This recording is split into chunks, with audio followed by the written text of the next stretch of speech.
Chicken nuggets, crisps and toast may not be the most exciting foods, but they are often relied upon by children with avoidant restrictive food intake disorder, otherwise known as ARFID. The eating disorder isn't about fussiness or body image, but it's often driven by anxiety or fear around food, can lead to serious health issues. Well, mum and campaigner Joanne Read is calling for greater support for children with ARFID after her 5-year-old daughter, Ethel, showed symptoms at just 18 months, but doctors dismissed them as just a phase. And she joins us now alongside paediatric dietitian and feeding therapist Lucy Upton. So, Joanne, what was happening with your daughter at mealtimes? When did you first think this is odd? So when she was about 18 months old, she had weaned very well. Yeah. And when we got to about 18 months old, she just kind of lost interest in food, favoured more towards like dry, crunchy, baby-type snacky things. And I said to my husband, I was like, you know, she doesn't actually eat a full meal. Like, she doesn't seem to be wanting anything cooked or hot. And we went to the GP after we sort of, you know, tried all the different things, offering the same things over and over again and trying different techniques. And I was like, you know, she just doesn't eat. And we just kept getting dismissed all the time, saying, oh, it's probably just a phase. You know, toddlers can be fussy. And how was she health-wise at this point? Was she sort of a normal weight? Was she full of energy? Was there anything else that might have made you think, this is not good? Well, obviously, we always worried about the nutrition side of things because, you know, you want your children to be healthy and you want them to eat healthy food and a varied diet. But when she started nursery, she would pick up every bug going, you know, she would, and it would hit her much harder than your typical child, which then that started to ring alarm bells. And I was kind of like, I think this is probably because she doesn't, you know, she just doesn't eat enough to keep her immune system up. Going. You know, keep it going, yeah. So we just, kept going back to the GP. Eventually, we got referred to a dietitian and a paediatrician because things just got worse and worse. And we were very lucky. Our nursery that we sent her to, the preschool, we had a really good support with the teachers that were working there as well, and they really helped us and actually also gave me the confidence to keep going back and saying, you know, something's not right. You know, mealtimes, she would just look at her food in despair and just kind of, even treats and, you know, delicious food, she'd just not interested. You could offer her all the sweeties on a plate and she'd just, no, thank you. So there was something more medical going on? Yeah, definitely. Getting that diagnosis, what did that give you and how did you then treat things? Presumably things are better now for you, are they? So the diagnosis, to be honest, didn't change much. It gave me validation that was like, actually, I'm not going crazy. There is something more to this.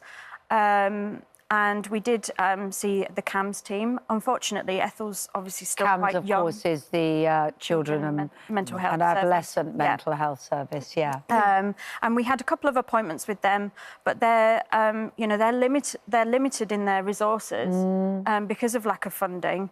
So there's only so much that they can offer, and obviously, while she's so young, it's difficult to get something that would work for her. Lucy Upton, you're a specialist paediatrician dietitian.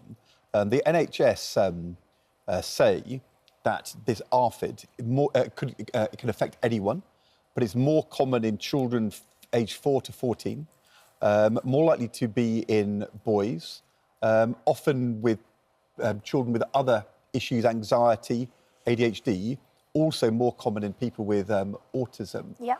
But when you listen to this story, I mean, every parent have seen signs of this in their children. Every child is picky at some point. How do you know when the alarm bell should ring? Yeah, absolutely. And I think this is a really tricky point for lots of parents because, as you say, they can often go, they can get sort of batted back. You've got a toddler, they're fussy, you know. And I think the key things that we're often looking for is a sign that this is something more. So it will often be quite persisting.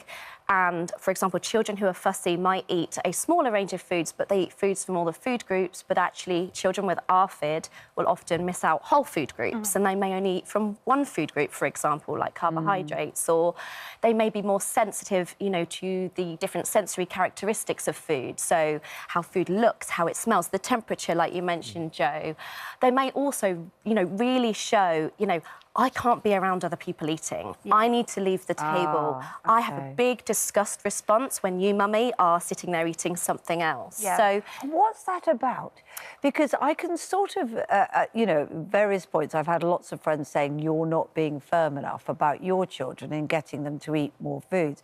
But I've been very conscious as a mum not to sort of exacerbate my natural anxiety as a mother. It's so natural, isn't it? Yeah. That the basic thing is you want your children to eat. You want them to be healthy from the first moments of breastfeeding to now when they're teenagers. It's what you want to give them.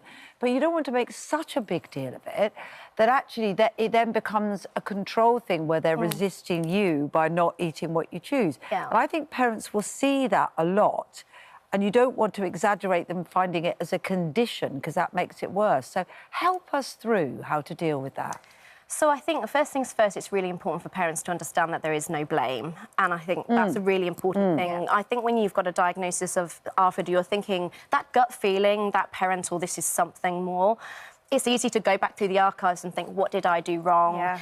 Was it I didn't wean well? Did we just give the snacks? Now she only wants the snacks. It's absolutely not the case. And we've done all of that as well. Yeah. We've gone back and blamed ourselves and had, you know, tremendous guilt, thinking, is it something that we've done? And trust me, we've tried every tactic going and taken the advice of every health professional going, and nothing can interest her in food anymore. Joanne, in some ways, was it a relief to actually have the diagnosis? Yeah, absolutely. Because I mean, you feel very judged as a parent that you're not doing your job. You're not feeding your child in a healthy way, and other parents looking at you thinking, why are you letting them get away with it, and all of that. Yeah. You know, and you stop going to things. You know, we've isolated ourselves in the past. It's a very lonely place, and that's how we ended up, you know, starting up the podcast. And I turned to Instagram basically to get some support because I didn't know where to turn. But to go back to Kate's point about control, to follow up what you just said, I mean, my sister was really picky eater. And she would often be made to sit at the table after we'd all finished. Because, you know, don't get down until you've finished. What I don't know as a parent, because my instinct was not to do that either, although sometimes with our son, he was so ridiculous. And he said, you know, but is that the wrong thing to do? Yeah. So to be tough is a mistake? I'll be frank, yes, it is. And whatever, whether you have this particular problem or generally? I mean, I would say, actually, probably generally. I would definitely say in the context of ARFID, applying additional pressure, persuasion, all the things we do out of almost parental instinct, like please, please, please, is actually probably going to lead to a lot more resistance. And bear in mind, this child is already anxious. They're already not feeling safe. And when they sense that you, as their caregivers, as their parent, are anxious, are wanting them to do something, that can be enough to So what do we do? The two sides of it. One, obviously keep alert for the real specific problem that you've encountered and many others.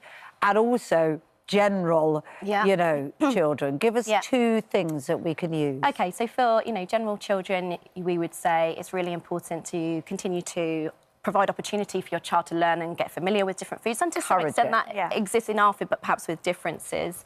We'd be wanting to keep the pressure off. It will feel counterintuitive, but the more you try and take control or perhaps even sort of micromanage, the more you're likely to get your child, particularly in those toddler years. God, I'm in a toddler phase at the moment. The more you want them to do something, the less they want to do it.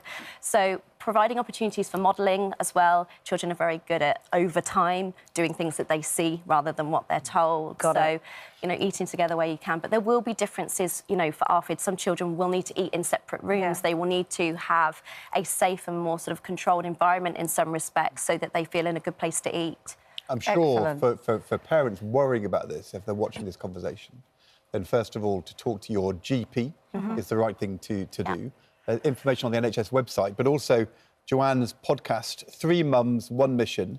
If you want to kind of really up-to-date mum perspective on ARFID, then that is absolutely the podcast to go and listen to. But this is really, really kind of helpful, I think, quite quite thoughtful conversation. Thank you. Thank you. Really, Thank you very much indeed. We do have a quick statement, actually. We know that more work is needed, says the NHS, which is why they are refreshing guidance on children and young people's eating disorders, increasing the focus on early identification and intervention. I'm sure you could echo that. Thank you so much for telling us your story. And I think that would be very helpful to a lot of people. If you have been affected by the issues that we've been talking about, you can find advice and support with your GP. Shout for help, as Ed says, and also at itv.com/helpline. And as they rewrite this guidance, let's hope they're listening to your podcast. I hope so. Certainly should be.